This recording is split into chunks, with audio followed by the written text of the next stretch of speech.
고린도 전서의 내용을 함께 살피려고 합니다. 이미 그런 말씀을 좀 드렸어요. 우리가 신약 시대에 성경을 통해서 우리에게 알려진 교회가 17개 정도가 되는데 그 17교회들 중에서 가장 모범적인 교회가 있다고 하면 우리가 이전에 살펴보았던 빌립보 교회일 거라고 추측을 하고 있고, 그 17개의 초대 교회들 중에서 가장 규모가 큰 교회가 있었다고 하면 그 교회는 에베소 교회일 거라 그렇게 추측을 합니다. 그리고 그 교회들 중에서 가장 강력하고 힘이 있던 교회를 생각해 보면 당연히 사도들이 모여서 교회를 움직여 나갔던 예루살렘 교회라고 생각할 수 있습니다. 그러면 우리가 지금까지 계속해서 살펴봤던 고린도 교회는 그렇게 모범적인 교회도 아니었고 그렇게 뛰어난 교회도 아니고 힘 있는 교회도 아니었습니다. 규모가 큰 교회도 아니었어요. 그런데 우리가 살펴볼 고린도 전서를 보게 되면 수도 없이 많은 인간적인 문제로 골치를 아팠던 교회가 고린도 교회여서, 야, 교회가 이 정도까지 돼야 되나? 라는 생각을 가질 정도로 너무 혼탁했던 교회가 고린도 교회입니다. 그런데 거꾸로 뒤집어서 우리가 생각해 보면 이 17교회들 중에서 가장 인간적인 교회라고 생각하는 교회가 고린도 교회이지 않을까.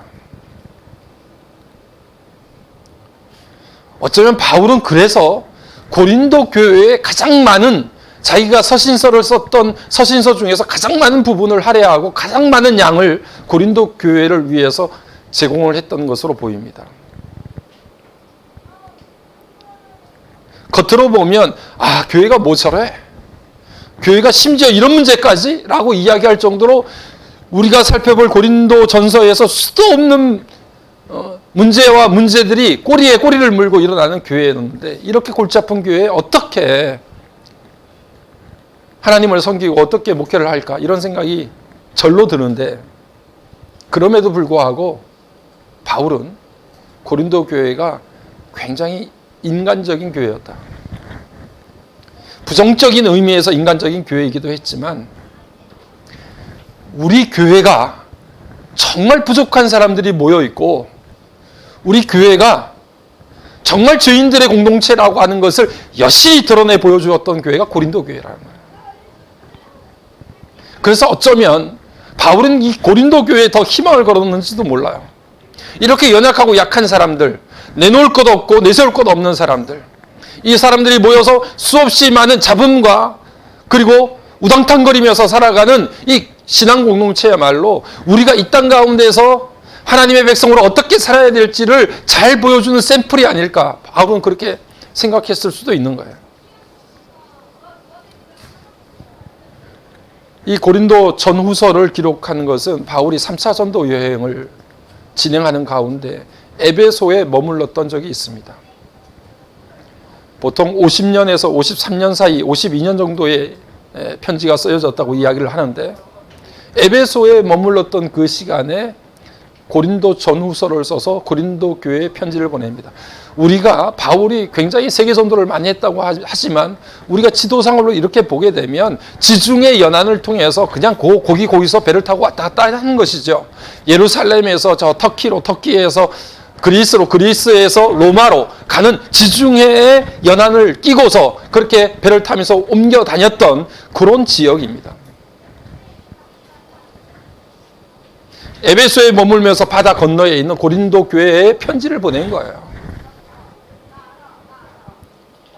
그 편지를 보내면서 고린도 교회가 어떤 상황 속에서 교회가 세워졌고, 그리고 그 교회가 어떤 모습으로 지금 진행되고 있는지를 바울 사도는 너무나 잘 알았습니다. 고린도라고 하는 지역 자체가 너무 신앙생활을 하거나 하나님을 믿는다는 자체가 너무 힘들고 어려운 지역이에요. 고린도가 항구 도시고, 그리고 당시의 문헌들을 보면 우리가 잘 아는 철학자 플라톤 같은 사람도 고린도라고 하는 이름이 굉장히 안 좋은 이름이라는 것을 그의 책에도 기록을 하고 있어요. 그래서 그냥 고린도 여인들, 고린도 처녀들 이렇게 이야기하면 매춘부를 이야기하는 거예요. 저 고린도 여자가 지나간다라고 이야기하면 아, 저 매춘부가 지나가는구나. 이렇게 사람들이 그 말로 통용이 될 정도로 고린도라고 하는 이름이라고 하는 것은 너무 타락된 이름이었어요. 수도 없는 다종류의 다민족 사회가 이루어져 있었고, 어떻게 하면 그곳에서 기회를 잡아가지고 내가 떼부자가 될 수 있을 것인가. 뭐 이런 야망을 가지고서 사람들이 들끓었던 동네가 고린도 지역이에요. 그러니 사회적으로 도덕적으로 문란하고요. 수 없는 문제가 그 사회 속에 내재되었던 곳이 고린도 항구였는데, 그곳에 교회가 세워졌고 그곳에서 하나님의 백성들이 모여서 예배를 드리고 있었으니 여러 가지 많은 잡다한 문제들이 그 고린도 교회에 침투를 해서 수도 없이 골머리를 아팠던 교회, 골머리를 썩었던 교회가 바로 이 고린도 교회였다는 거죠. 제가 신학교에 처음 들어갔더니 신학교 1학년 처음에 들어갈 때는 얼마나 막 가슴이 뜨거웠겠어요. 더더군다나 저는 중학교 2학년 때 목회자가 돼야 되겠다 이런 결심을 하고 한 번도 바뀌어진 적이 없어요. 그냥 중학교 졸업하고 고등학교 가서도 나는 오로지 총신대학이야, 꿈이. 그러니까 뭐 그거 말고는 뭐 다른 걸 생각해 본 적이 없어요. 그리고서 고등학교 3학년을 졸업하고 바로 내가 꿈꾸고 기도했던 그 어린 시절에 그렇게 저는 이 총신대학을 꼭 가야 되겠습니다 생각하고 기도하면서 준비했던 그 학교를 들어갔으니 얼마나 가슴이 뜨거웠겠어요. 그 학교를 들어갔는데 가보니까 벌써 군대를 제대하고 복학한 선배들이 막 있는 거예요. 지금 생각해보면 그 선배들이 나이가 얼마나 많았겠어. 26살, 25살, 뭐 27살 정도 됐겠지, 많아봤자. 그런데 20살에 들어갔던 그 신학교에서 만난 선배들은 하늘 같은 선배예요. 군대 제대하고 복학해서 들어온 선배들 보면 어마어마하게 크게 보이더라고. 요즘 말로 아저씨예요, 아저씨. 아유. 거기다가 그런 선배들이 또 다 후배들 앉혀놓고서 막 이야기를 하잖아. 막. 요즘 말로 썰을 풀어, 이제. 내가 신학교 들어올 땐 말이야. 그러면서 라떼를 또 풀기 시작하는 거야. 그러면서 이전에 있었던 교수님들 이야기부터 학교가 어떻게 되고 막 이야기를 하고.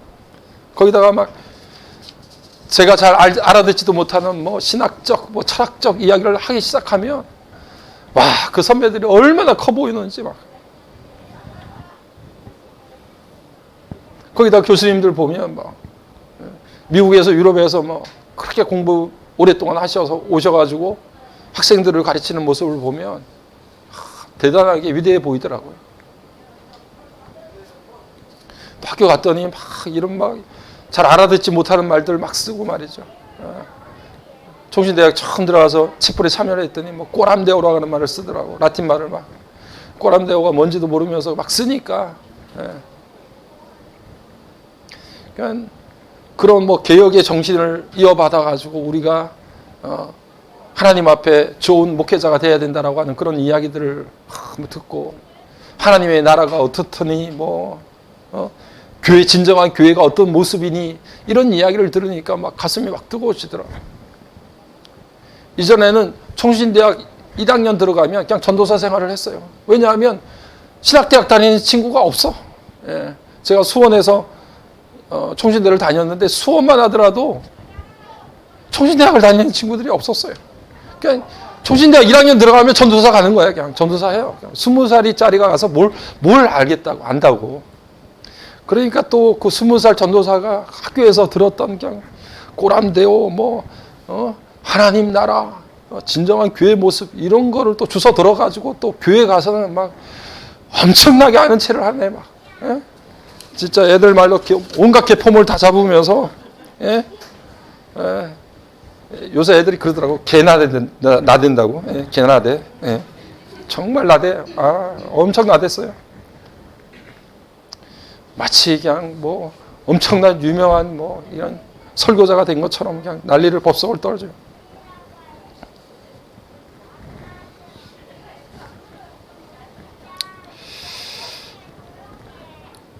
내가 잘 알지 못하는 심오한 신학적인 내용들, 철학적인 내용들, 내가 잘못하는 수 없는 많은 어학들, 히브리어, 헬라어, 라틴어, 독일어, 영어, 수도 없이 그런 것들을 너무 유능하게 잘하는 사람들, 이런 사람들 보면 막 존경심이 생겨나는 거예요. 내가 이전에 알지 못했던 신앙의 성경의 심오한 진리를 막 깨닫게 만드는 그런 이야기들, 멋진 말들을 들으니까 막 너무 선망의 대상이 되는 거예요.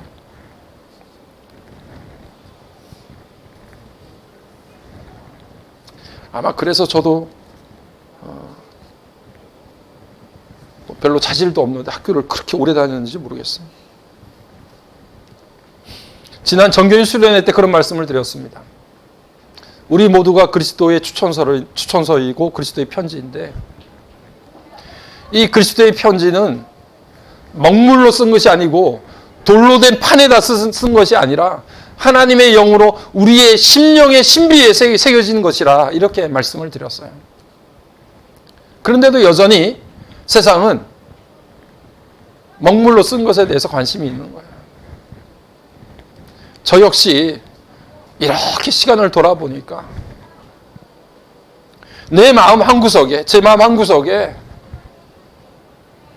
뭔가 다른 사람들보다도 좀 나아 보이는 것, 요즘 친구들로 말하면 스펙을 하나 쌓는 거, 먹물로 이력서에 하나 한 줄 더 긋는 거, 기록하는 거, 여기에 내 마음을 빼앗기지 않았다고 부정하지 못하겠더라고요.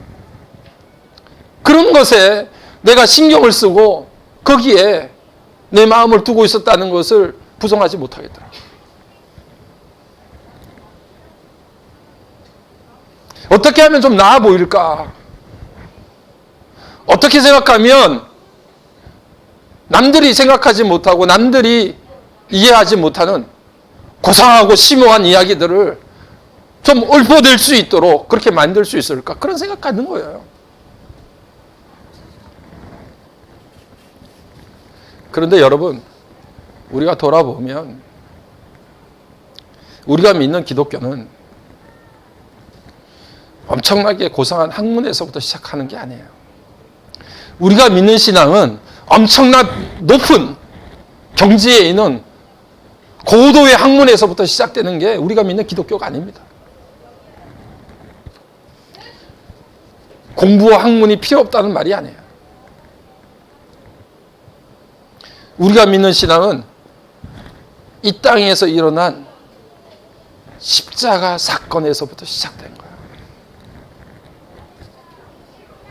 로마는 가장 흉악한 범죄자들, 배역죄인들에게 십자가형을 선고했습니다. 이게 십자가라고 하는 게 참 심각한 처형 방법입니다.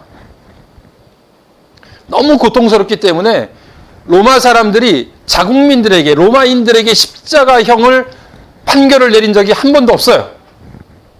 자기 로마 시민들에게는 십자가형이라고 하는 재판 결과를 내린 적이 한 번도 없습니다. 너무 가혹하기 때문에.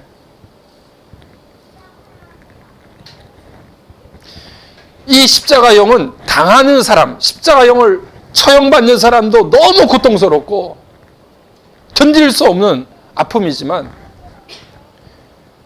그 십자가 처형을 바라보는 사람들에게도 굉장히 큰 파급 효과가 있어요. 그 십자가 처형대를 바라보는 사람들에게도 굉장히 큰 전시 효과가 있는 거예요. 너희들도 법을 어기고 로마에 대항을 하거나 여러 가지 골치 아픈 문제를 일으키게 되면 저들과 같이 된다라고 하는 전시 효과가 너무 분명하게 드러나는 거예요. 십자가 처형을 받는 사람이나 처형대를 바라보는 사람들에게 십자가는 엄청난 충격이었어요. 그 넓은 땅을 다스리고 통치하고 있는 로마로 생각해 보면, 로마는 이 십자가 처형을 반드시 행할 수밖에 없어요. 그 넓은 지역, 영토를 다스리기 위해서는 반드시 본때를 보여줘야 하고, 그것이 모든 사람들에게 충격적인 사건으로 다가와야 된다는 거죠. 그런데 그런 십자가, 그런 십자가에 처형받은 범죄자, 죄수, 그런 수치스럽고 모욕스럽고 사람들이 다 저주하고 사람들이 역겨워하는 그 십자가 처형 때에 죽어버린 한 사람을 경배하고 예배의 대상으로 삼는다고 말을 하는 기독교, 그것은 모든 사람, 예수를 믿지 않는 모든 사람을 안티 기독교로 만들기에 충분했다는 말이에요. 저 사람들 적어도 뭐가 상식이 통하고 이야기가 될 만한 이야기를 해야 우리가 귀를 기울이거나 조금이라도 이해를 하지. 십자가의 그 수치스럽고 그 모욕적이고 사람들이 다 거들떠보기를 하기 싫어하는 그 십자가에 처형된 사람을 경배와 예배의 대상자로 삼는다라고 하는 그 자체만으로도 기독교는 그 로마 사회로부터 배척을 당하고 온 세계 사람들로부터 등돌림을 당하기에 충분했다는 거예요. 저런 기독교인들. 우리가 십자가 생각해도 그렇지 않습니까? 온몸을 벗기고 중요 부분만 가린 다음에 빨개 벗기고 십자가 위에다 매다잖아요. 예수님에게 가시면류관을 씌웁니다. 왜 씌웠나요? 자기가 자칭 유대인의 왕이라고 하니까. 내가 왕이라고 하니까. 그래, 네가 왕이야? 그럼 왕은 면류관을 써야지. 로마의 황제는 금면류관을 썼지만 네가 왕이라고 하니 가시면류관이라도 씌워주겠다. 왕은 붉은 홍포를 입는데 너가 왕이라고 하니까 그래, 홍포를 입혀주지. 십자가가 가지고 있는 의미가 고통과 견딜 수 없는 아픔도 있지만 사실 십자가가 더 고통스러운 것은 다른 게 아니라 치욕이에요, 치욕. 하나님의 아들이 십자가에서 겪는 수치와 모욕감이에요. 차라리 그냥 혀를 깨물고 죽어버리지. 이런 수치와 이런 부끄러움과 이런 모멸감을 견딘다는 건 너무 힘든 거야. 인간으로서도 힘든 일인데 하나님 당신이 만드시고 그리고 계획하시고 인도하고 계시는 이 땅의 만물 그리고 인간들에 의해서 하나님 당신이 그렇게 수치와 모욕을 당하는 것 자체는 너무 견디기가 힘든 일이에요.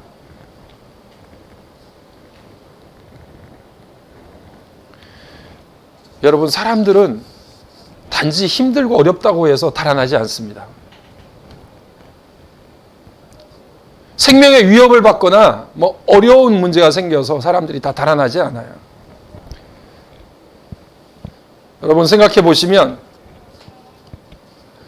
혁명이 일어나면요, 목숨을 걸고 싸우는 사람들이 생겨나요. 제가 학교를 다닐 때만 해도 시위를 하면 학생들이 목숨을 걸고 시위를 해요. 그래서 실제로 죽는 애들도 생기고 그래요. 그래도 그렇게 스크럼을 짜고 나가요. 사람은 두렵다고 해서 꼭 다 흩어지거나 도망가지 않아요. 명분이 있으면, 이게 의로운 행동이라고 하는 생각이 있으면 거기에 힘을 결집해요. 그리고 그 명분에 목숨을 거는 사람들이 생겨요. 근데 여러분, 십자가를 생각해 보면 십자가 앞에는 모두가 다 도망갔어요. 한 사람은 남지 않고 베드로와 모든 제자들조차도 다 주님 곁을 떠났어요. 십자가가 주는 공포스러움, 죽음보다도 사실은 더 우리를 힘들게 만드는 게 십자가의 수치와 모욕이었어요. 부끄러움이에요. 하나님의 아들이, 메시아가 저 수치스러운 십자가에 사람들의 손가락질을 받고 빈정거림을 받으면서 죽어간다? 저런 사람을 신이라고 믿고 예배해야 된다고 이야기하고 경배해야 된다고 말한다? 그것은 창피스러운 일이에요. 창피스러워. 너무 부끄럽고 모욕적인 일이에요. 그런 스캔들이 생기면 사람들은 주변에 남아있지 않습니다. 다 사라져요. 명분이 있으면 거기에 목숨을 걸 사람들이 남아있을지 모르지만 스캔들이 나면 수치스러운 일이 생기면 사람들은 다 떠나가요. 거기에 남아있는 사람은 아무도 없어요. 예수 주변에 아무도 남아있지 않아. 다 도망가요.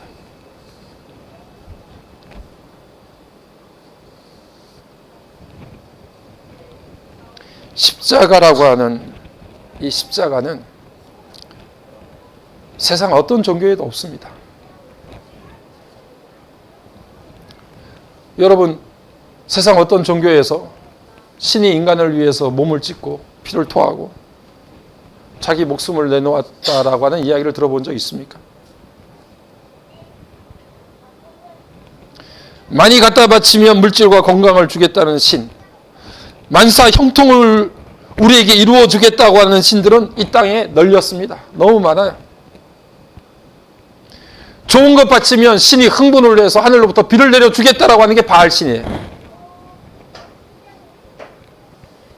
오늘 기독교 안에서도 이 바알신을 입혀서 마치 기독교가 바알화되는 것처럼 그렇게 만들어내는 그것에 대한 여러 가지 모습들을 우리가 보고 있지만,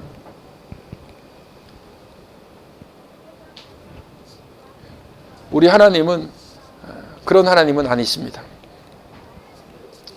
지난주에 우리가 8계명 말씀을 들으면서 도적질을 하지 말라고 하는 행위의 한가운데 우리의 탐욕과 욕심이 있다라고 하는 것을 생각했어요.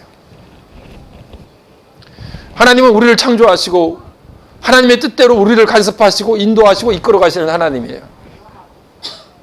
하나님은 명령하시고 우리는 그 명령에 따라서 순종하는 존재가 바로 우리 인간들입니다. 하나님은 우리에게 물질과 풍요를 무조건 쏟아부어 주셔서 그렇게 우리에게 좋은 것을 주시는 한에서 우리가 하나님으로 부르는 그런 존재가 아니라, 하나님은 우리들에게 주신 것에 대해서 감사하고 그것을 하나님의 은혜로 받아들일 뿐 아니라 그 받은 것들을 함께 나누며 살라고 말씀하시는 사랑이 무엇인지, 긍휼히 여기며 사는 것이 무엇인지를 우리에게 가르쳐 주시는 인격적인 하나님이세요. 돈만 갖다 바치면 좋아하고 기뻐해서 우리에게 모든 것들을 쏟아붓는 비인격적인 하나님이 아니시라는 말이에요.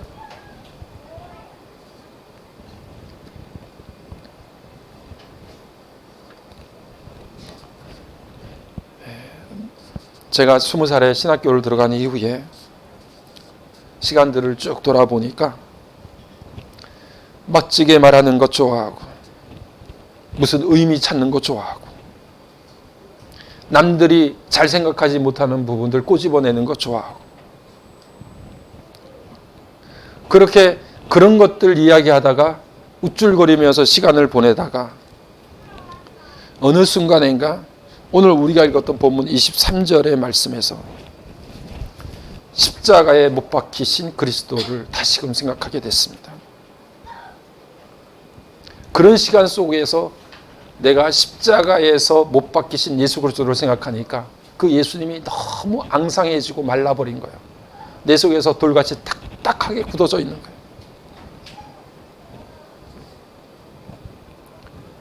십자가를 생각해도 더 이상 아프거나 힘들지 않아요. 십자가의 사랑을 생각해도 내 가슴이 무너져지지 않더라고요. 그냥 세상에 있는 이것저것의 진통제를 한 움큼 잡아가지고 입에다가 넣었으니까 아픈 것을 다 잊어버리는 거예요. 고통을 느낄 수 없을 정도의 세상에 기쁘고 즐겁고 누리며 살아야 될 것들을 한 움큼 집어다가 입에다 넣고서 그것을 삼켰으니 아무리 십자가를 떠들어대고 뭘 이야기한다 하더라도 그것이 나에게 고통스럽게 여겨지지가 않더라고요. 십자가가 왜 필요한가? 수도 없이 앵무새처럼 떠들어댔습니다. 인간은 모두가 죄인이에요. 그러니 인간 스스로는 자기를 구원할 수 없습니다. 누가 누구를 구원한단 말입니까? 우리 모두가 죄인인데. 그러면 하나님께서는 죄 없는 누군가를 보내셔야 해요. 그게 누구인가요? 예수님이십니다. 예수님만이 죄가 없으신 존재예요. 그분이 오셔서 죄 많은 한 사람도 예외 없이 모두가 죄인인 인간들을 위해서 죽으셔야만 그 인간들의 죄가 용서함을 받을 수 있어요. 공식입니다. 여러분 외우세요. 하나님이 당신이 창조하신 인간들을 구원하시기 위해서는 반드시 이 과정을 거쳐야 돼요. 공식이에요. 외우세요. 그렇게 떠들어댔던 거예요.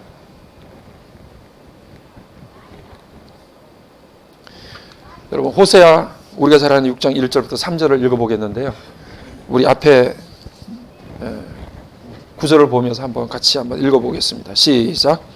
오라 우리가 여호와께로 돌아가서 여호와께서 우리를 찢으셨으나 드러나게 하실 것이요 우리를 치셨으나 싸매어 주실 것이미라. 여호와께서 이틀 후에 우리를 살리시며 셋째 날에 우리를 일으키시리니 우리가 그의 앞에서 살리라. 그러므로 우리가 여호와를 알자. 힘써 여호와를 알자. 그의 나타나심은 비와 같이 땅을 적시는 늦은 비와 같이 우리에게 임하시리라 하니라. 이 말씀을 읽어보면 굉장히 은혜스럽습니다. 그죠? 여호와를 힘써 알자는데 누가 반대를 해요? 여호와께 돌아가자고 하는데 누가 거기에다 거역을 합니까? 그런데 여러분들이 가지고 있는 성경의 그 내용을 찾아가 보면 대부분 그 지금 6장 1절부터 3절의 9절의 내용 요약을 어떻게 제목을 붙여 있느냐 하면 이스라엘의 불성실한 회개라고 그렇게 이름이 붙여져 있어요. 타이틀이. 우리는 너무 은혜스러운데 왜 이것을 이스라엘의 불성실한 회개라고 이야기할까? 의아심이 들 때가 있잖아요. 여러분 그런 겁니다. 어린아이가요 부모한테 불순종해서 말을 안 들었어요. 부모 마음을 아프게 했어요. 그랬더니 그 옆에 친구가 이야기를 이렇게 하는 거예요. 야 괜찮아 염려하지 마. 그냥 가서 니네 아빠 엄마한테 그냥 잘못했다고 한마디만 해. 그러면 부모들은 그냥 어쩔 수 없이 너 그냥 용서해 줘. 아무런 문제 없어. 그냥 미안해요 죄송해요 이 한마디 하면 끝나는 거야. 그게 자식과 부모와의 관계야. 공식이야 예요. 이렇게 이야기하는 거야. 엄마 아빠가 자식들 용서할 때 어떻게 용서해줘요? 잘못한 자식 때문에 얼마나 가슴이 멍들고 가슴이 무너져 내리고 내 몸에서 난 이 자식이 어떻게 돼야 될까? 이렇게 하면 안 되는데 라고 하는 안타까운 마음들이 너무나 가슴에 진하게 배어 있잖아요. 그 가슴에 고통과 아픔을 안다고 하면 그렇게 이야기하지 않죠. 정말 진실하게 부모님에게 용서를 구한다고 하면 가슴을 치며 눈물을 글썽이며 아빠 엄마 내가 정말 미안해. 내가 정말 그러지 않았어야 했는데 엄마 아빠 마음을 너무 아프게 해서 너무 죄송해요. 그렇게 엄마 아빠한테 용서를 구하지 않겠어요? 호세아서 6장 1절부터 3절의 내용이 그런 거예요. 야 걱정하지 마. 하나님은 그냥 우리가 회개하고 돌아가면 무조건 받아줘. 아무런 문제 없어. 걱정 없어. 염려하지 마. 3절 내용을 보면요. 어김이 없다라는 말이 나와요. 공식이야. 변함이 없어. 그대로 된다니까. 이스라엘 백성들은 그렇게 이야기하는 거예요. 회개는 회개지만 불성실한 회개예요.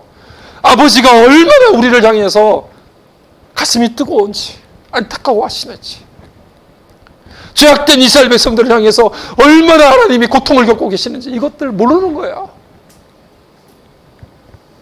회개하면 그냥 용서해 준다. 야 이틀째 되는 날 일으키시고 사흘째 되는 날 살리게 해주신데 그냥 공식이야. 어김없이 그냥 딱 맞아 떨어져. 이렇게 이야기하는 거예요.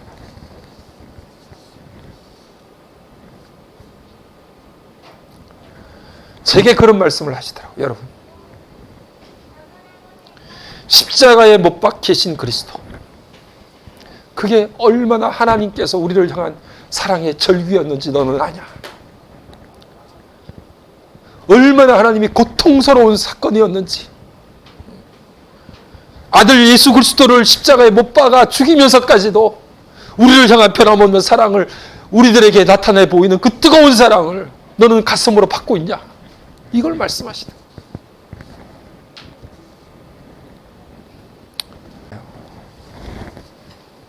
우리가 겪는 아픔을 제대로 이해하지 못하는 신을 알고 싶진 않아요. 우리가 믿는 하나님은 정말 사람들이 수치스럽게 생각하고 역겹게 생각하는 그 십자가를 통과하신 하나님이 바로 우리가 믿는 하나님이에요. 우리가 겪는 고통에 대해서 너무 깊숙이 이해하고 계시는 분이 하나님이세요.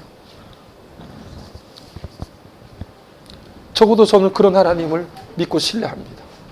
왜냐? 내가 힘들고 아프고 고생스러울 때, 내가 의지하고 견딜 수 없을 때, 내가 믿는 하나님이 그걸 알고 계시기 때문에 그것을 신뢰할 수 있는 거예요.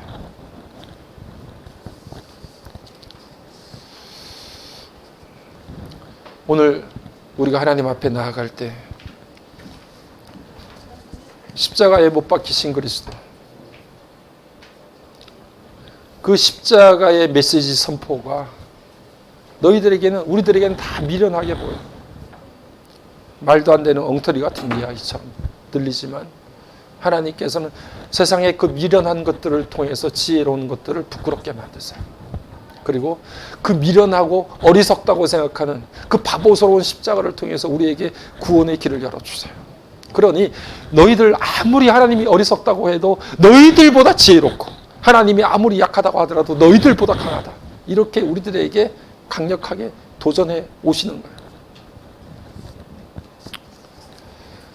언젠가 우리들에게도 그 십자가가 여러분 싸늘하게 한마디 말로, 때로는요 목사도 그렇습니다.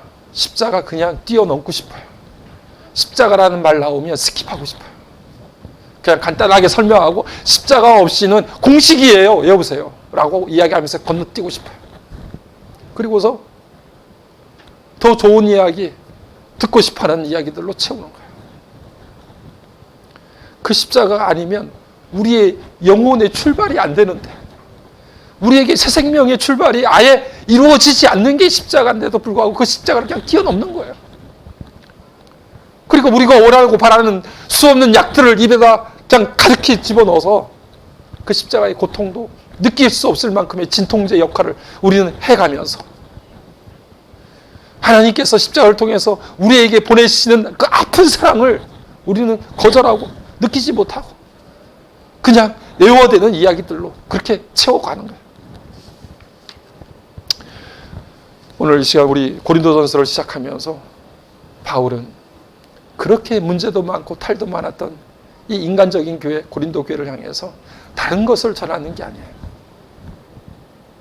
너희들에게 싸늘하게 돌처럼 식어버리는 이 십자가가 너희들 가슴 속에, 십자가에 못 박히신 그리스도가 너희 심령 가운데 다시 살아났으면 좋겠다. 너희들 그 십자가 생각하면서 왜 가슴이 뭉클하지 않냐? 그 십자가 생각하면서 왜 가슴이 깨지지 않냐? 그 십자가 생각하면서 하나님의 그 뜨거운 사랑을 왜 전달받지 못하느냐? 라고 말씀하시대. 바울 사도가 던지는 화두는 딱 이거 한 가지야. 오늘 그 말씀이 우리 다빈 공동체에도 바울의 입술을 통해서 들려지기를 주의 이름으로 간절히 축복합니다.